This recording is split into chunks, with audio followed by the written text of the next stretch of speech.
You know, we're getting a lot of emails from people. What the heck are you talking about, Neil, with Ralph? I just want to bring you up to speed here because it's so crucial with how I relay it on this very popular show, on this very popular business network.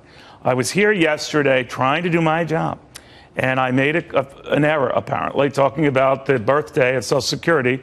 The 80th birthday is formally tomorrow. I was referring to it yesterday because I saw Nancy Pelosi blowing out candles on a cake, celebrating Social Security, one of God's greatest gifts from the government. So Ralph gets in my ear, my then producer, gets in my ear to say, well, it's actually on Friday, Neil. Then I said to Ralph, well, I'm sorry, you had the video of Nancy Pelosi celebrating the birthday of Social Security with a cake, so silly me, I thought the birthday was now. Then he, in his grovingly sycophantish, obsequious way, said, well, that's fine, then I guess you can have a birthday week. But clearly the put down was on, and the kick was on as well. So Ralph's gone. We've opened this position now to anyone who's interested. You got to make a compelling case. We've had a lot of big luminaries looking at the job, and we're going to continue to show them to you here, including any of these presidential candidates who don't get the brass ring and the big job. Joe Piscopo now is watching as well. Joe Piscopo in the control room, showing that he's up to the task, even doing this particular segment from the control room, from Ralph's seat. Joe, good to have you. Obviously, you feel you're up to this task. Why? Excuse me, Neil. I just want to get this done for a second. There we go. And, okay, yeah, it's been a dream to be a producer. So we whacked Ralph, and I'm here for you, Neil. You know, it's just kind of an Italian thing. Whatever you need, I'm there for you. Yeah, and you have something else that he lacks, loyalty, you know, if you think about it, right? I mean, I kind of made him, and it's like, hello, you know, it's like they get to... No loyalty anymore. I ran right in. It's a little slow this week for me on the road. I just grabbed the headphones, put it right on. It came right to you, man. I'm here. I know, buddy. I appreciate it. Now, just in case we offend viewers who want actual solid news and information, here's another reason why we have you. You have a great sense of humor. Yeah. And I was thinking of you because remember we were talking, I think it was last week, about how all the candidates might want to blend a little humor in there, that Donald Trump is a funny guy, say what you will of him, but quick on his feet. Right. People don't always like what he says when he speaks on his feet.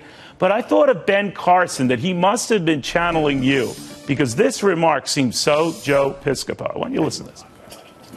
I'm the only one to separate Siamese twins. The only one to operate on babies while they were still in the mother's womb. The only one to take out half of a brain, although you would think if you go to Washington that someone had beat me to it. But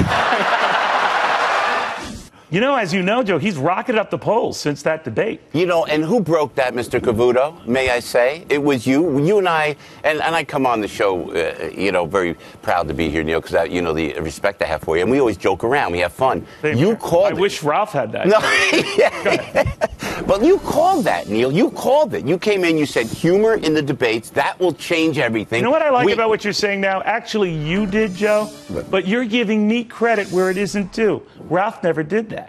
Well, you're again confirming why you are an infinitely better candidate for this job. But continue, because I like the compliment. I'm going to come back tomorrow. But you know what, though, Neil? It's true. You said it. You broke it right here. We were talking last week about Ben Carson, and we went there twice in that interview. I said, Ben Carson's going to have to be funny to surface. He's going to have to be funny. Then we came back again off of your lead, Neil Cavuto, and darn if it went right there. Now look at him. He's on fire, this guy. Second, right behind Donald. How do you balance that? In all seriousness, Joe, I always wonder, how do candidates balance that out? You can't look like you're too much of a comic, but that you you can't look like you're being flustered, right? That's a great point. That's a great point. And did he plan that? Did Ben Carson?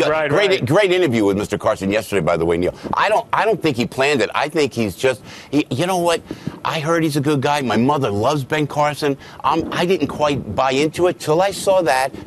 That humor came. It was organic. It was not planned. That won me over. This guy's great. You know, and you would remembering moments where it really helped, where John Kennedy was dismissing his wealth and whether his dad was trying to buy the presidency. He said, well, related story, my dad said he wasn't going to pay for a landslide. And I remember with Ronald Reagan with the there you go again, but most famously in the second debate with Walter Mondale, when age was a factor with him, people thought he was getting to be a doddering fool, and he turned it around and said, I won't hold my opponent's age against him. We know the lines here, but that it saved him at a key moment. Hey, Neil, I don't know that Ben Carson had that line. Had he used that on the stump before, do you know? I had never heard it. No. But again, I'm not that close. So Carl Cameron, of course, breathes this stuff. But I'll check with Ralph to see if he did use it on the stump. yeah, well, good luck there. He's outside with one of those old big posters like "Hire me back, hire me back." Yeah. All right. Well, thank you very much, Joe Piscopo, our new senior producer.